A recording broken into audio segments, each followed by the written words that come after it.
In 2021, the federal government announced the Landcare-led Bushfire Recovery Program.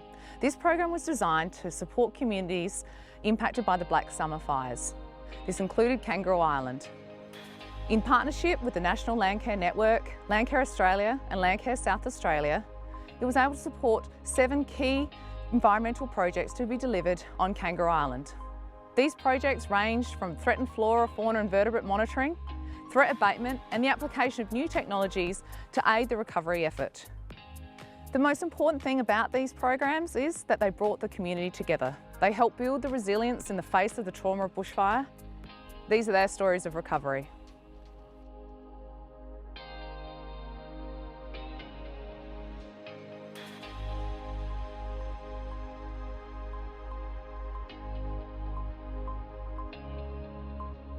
Post-bushfire, pest animals predate on surviving threatened flora and fauna. They're opportunistic and they can make the most of this burnt landscape, predating on native species like the Kangaroo Island dunnart, or aiding their ability to traverse the landscape like the feral pig, further threatening threatened flora populations. But like these pest animals, we too can be opportunistic, and we can use this opportunity to really hone in on controlling pest animals post-bushfire. We've been working with the Landcare-led Bushfire Recovery Grants to improve the way we manage predators across the landscape, particularly to protect threatened species after the bushfires in 2019 and 20. Feral cats on Kangaroo Island are a big problem. They occur at densities 10 times higher than the mainland, and in a post-fire environment, threatened species are much more vulnerable to predation. The landscape's open, populations of these species have decreased as a result of the fire, and we've been doing work around reducing this threat and the impact of feral cats on these species. As part of delivering the on-ground cat control, it is very labour intensive and involves us going out every day and checking every single cat trap that we have. Part of the Landcare Bushfire Recovery Grants, we've been working with a New Zealand company, Encounter Solutions, to make this process more efficient. So we've been able to roll out a wireless trap network technology on our already existing arrays on the western end of Kangaroo Island. This has increased our efficiency incredibly, so we've been able to now check only traps that are triggered, which account for about 20% of our trapping every night, allowing us to do a lot more with a lot less. Okay, so we've got the Felixer set up here on an animal runway in between some thick bushland, which is where we generally will use the Felixes. They're useful in areas where cats generally traverse to get through an area, so you're looking for a fairly narrow pathway where the animal can't really go too far around the Felixer. So here, we'll just pretend we're a cat walking along here. So it will walk along in front of the Felixer. It has to walk completely perpendicular. When it walks in front of the Felixer like this, about here, the 2 central beams on the Felixer will be triggered because the cat has got longer legs than most of our native species, and the top sensor isn't triggered because the cat's a little bit small to do that. When it walks through there at the right speed, as the average feral cat walks, the Felixer will recognise that it is a feral cat, and it will then eject a lethal amount of toxin onto the hind quarter of the cat around here. And then the cat, being an obligate groomer, whenever it gets anything on its fur, it just has to be really fastidious and clean itself, and in that process it will ingest a lethal dose of toxin. We have now incorporated some AI technology into the Felixer as well. So not only does it use the sensors, it's now automatically identifying feral cats as well, making them a lot more effective for feral cat management.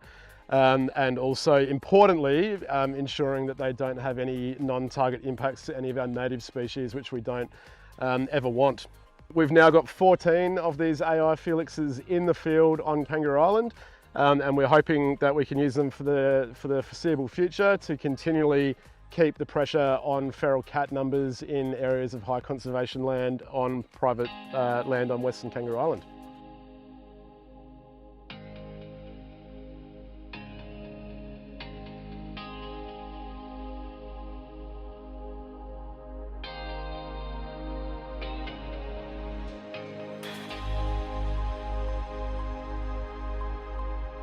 The only silver lining for the 2019-20 bushfires was a decimated feral pig population. On the back of that, Department of Primary Industries, along with National Parks and the Kangaroo Island Landscape Board, have teamed up together to deliver an eradication on Western KI. The project we delivered was with Landcare and AgKI, as well as other groups, was a thermally assisted aerial culling, where we deployed thermal cameras from helicopters to seek feral pigs and destroy them humanely and efficiently. This was a huge program, and the first one we got 126, followed up with a larger program across all of Western KI, 215,000 hectares, which killed 243 pigs. We followed that up again this summer with only 25 feral pigs killed. That's a huge reduction in the population, which is a really exciting proposal because it's showing that the eradication is succeeding and there's less and less feral pigs out there.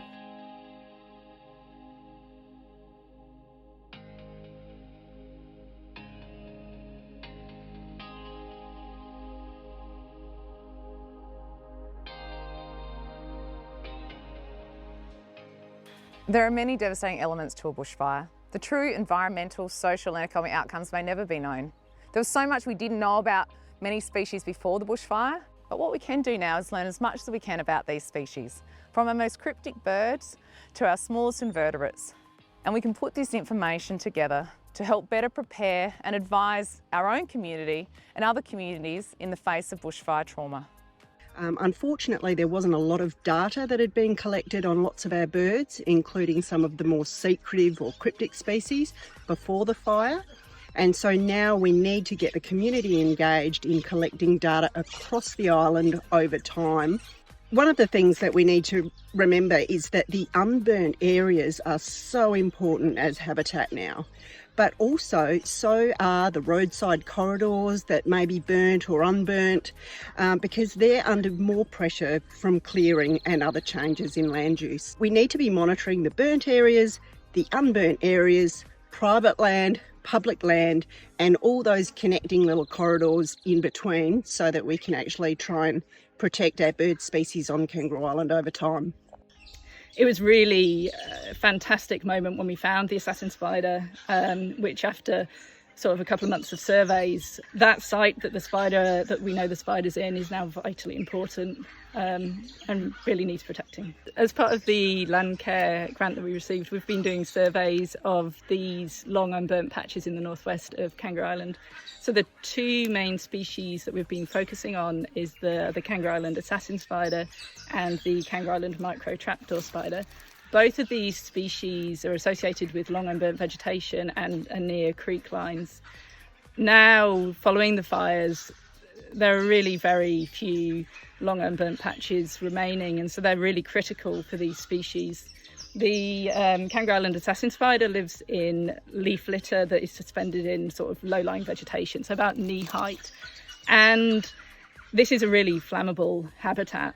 So one of the main threats to this species now is really fire, so prescribed burning and also wildfire.